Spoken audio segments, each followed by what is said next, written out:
evening and welcome to News Review. Gay men and women, as well as heterosexual couples who don't want to get married, can now enjoy all the same social benefits as married couples, following a civil partnerships bill passed in Parliament on Friday. This includes tax, housing, social security and pensions rights. The government described this as a landmark bill and a step towards a fair and inclusive society. There was standing room only in the Parliament public gallery. Many listening to this parliamentary session had been waiting for this moment for years. The new legislation allows non-married couples to enjoy the same civil rights as married couples, regardless of their sexual orientation. The Minister for Equality, Samantha Sacramento, said this was a landmark piece of legislation which paved the way for a natural progression to an inclusive society. This is a landmark piece of legislation. It is a monumental recognition of people's human rights, and it is a true expression of equality, because now people who are in same-sex relationships are able to have that recognized in the eyes of the law. The bill was drafted following consultation with the Equality Rights Group and Unite the Union, who recommended that the government go further than the UK to include opposite-sex couples as well. Yes, it applies to all couples who want to enter into this regime. That is what makes our legislation different to the Civil Partnership Act in the UK.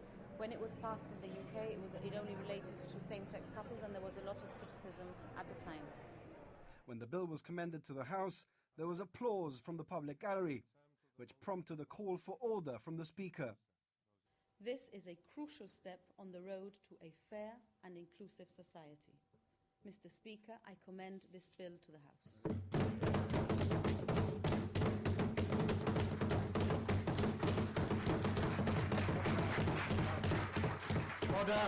Order. The opposition leader, Daniel Feetham, said it was GSD tradition to allow its members to take a vote of conscience on sensitive issues of this nature.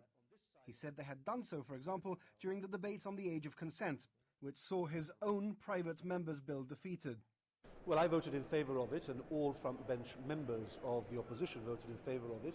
But we have a very long tradition, I believe an honourable tradition, of allowing MPs on matters of conscience to have a free vote.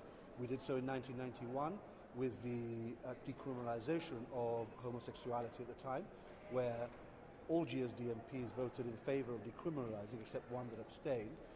And again, we did it with the private members' bill that I presented in 2010 in order to bring down the age of consent for homosexuals, which was 18 at the time, to 16. I think it's a sensible piece of legislation.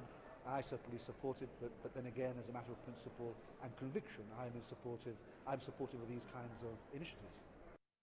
For his part, the Chief Minister said the bill stirred emotions in people with different views, but pointed out that the new legislation didn't impose anything on anyone. It simply forced the state to treat all couples equally, regardless of their sexual orientation. And it's an issue, Mr. Speaker, on which different religions take different positions, and we shouldn't pretend that this is not happening. We should confront it, and those issues are not lost on the government. What this bill will do is it will take the state, and it's important that we concentrate on that, the state, only the state, out of the structure of discrimination that same-sex couples have suffered for many years. All members of Parliament voted in favour of the bill, bar one. Sir Peter Caruana had left the chamber shortly before the vote was taken. The Speaker of Parliament, Adolfo Canepa, has been appointed Mayor of Gibraltar and Cayenne Aldorino Deputy Mayor, following a motion in Parliament on Friday.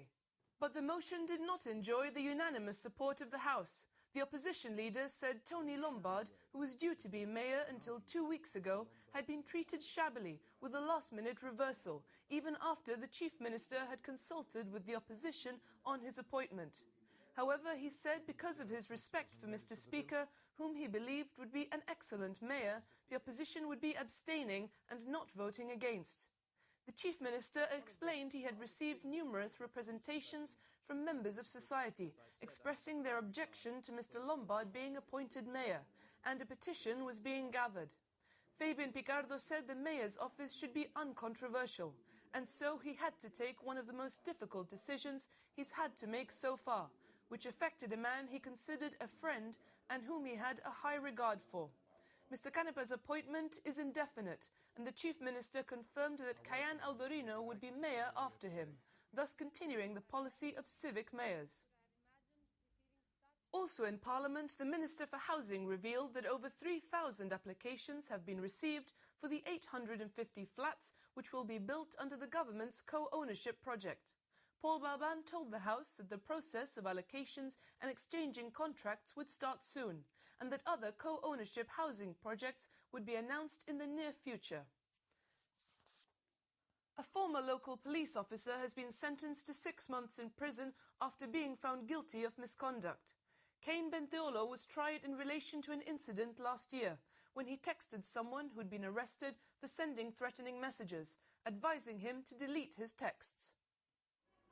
Last month, Cain Benteolo was found guilty of misconduct by a majority verdict of 7-2. The jury was unable to reach a verdict on a second charge, that of perverting the course of justice. Today, Benteolo's representative, Christian Roca, called the offence a gross error of misjudgment, but said his client had already suffered from the financial and social implications of his actions, having lost a job which he absolutely adored and wanted to make a career out of. Benteolo resigned from the Royal Gibraltar Police shortly after his trial ended. Mr. Justice Barrington Black said a large proportion of crime is detected using information from informants, but emphasised that there are acknowledged routes and detailed requirements for the behaviour of police officers with these informants. He said that to poison the channels of inquiry is to taint the system upon which justice relies, adding that, therefore, sadly, this case passed the custody threshold. Mr. Justice Black sentenced Cain Benteolo to 6 months in prison, with special arrangements to be made for his accommodation. In the face of significant public opposition to plans to site the new national stadium at Europa Point, the Gibraltar Football Association has said it will take into account, to the greatest extent possible and reasonable, the concerns that have been expressed. However, while hinting that the design of the stadium may change, there's no suggestion in a statement by the GFA that it's also prepared to reconsider its location. The GFA was probably bracing itself for a public outcry when it unveiled plans last month for its 8,000-capacity UEFA-compliant stadium at Europa Point, and that's exactly what it got. Although opposition is by no means unanimous, and the GONHS said it was unlikely the stadium would have any negative impact on Gibraltar's ecology, most people who've expressed a view are against the scheme. They include influential organisations like the Heritage Trust and the Environmental Safety Group, while an online petition asking the GFA to consider an alternative site had nearly 1,100 signatures this afternoon. A lively public session of the Development and Planning Commission is expected on the 8th of April, when the Commission considers the proposal, with tomorrow the closing date for objections in writing to be received by the DPC. Against this background, there's a first sign that the GFA may be prepared to bow to public pressure, to some extent at least.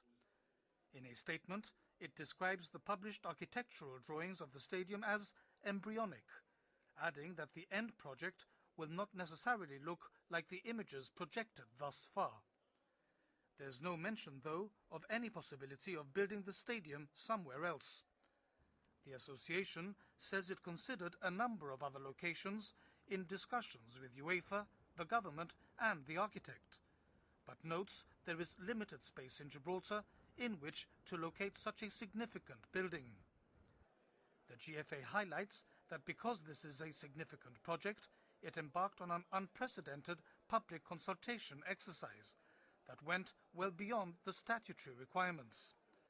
This included a public exhibition and an active website, where most questions are answered within 2 days. The GSD has confirmed the appointment of Damon Bocino as deputy leader of the party, as had been revealed last week by GBC. His shadow portfolio has also been extended to include responsibility for financial services. Party leader Daniel Feetham says he's delighted with the appointment and is confident he'll be able to work well with Mr. Bossino in achieving success for the party. Jonathan Sacramento asked Mr. Bossino for his thoughts on the new role.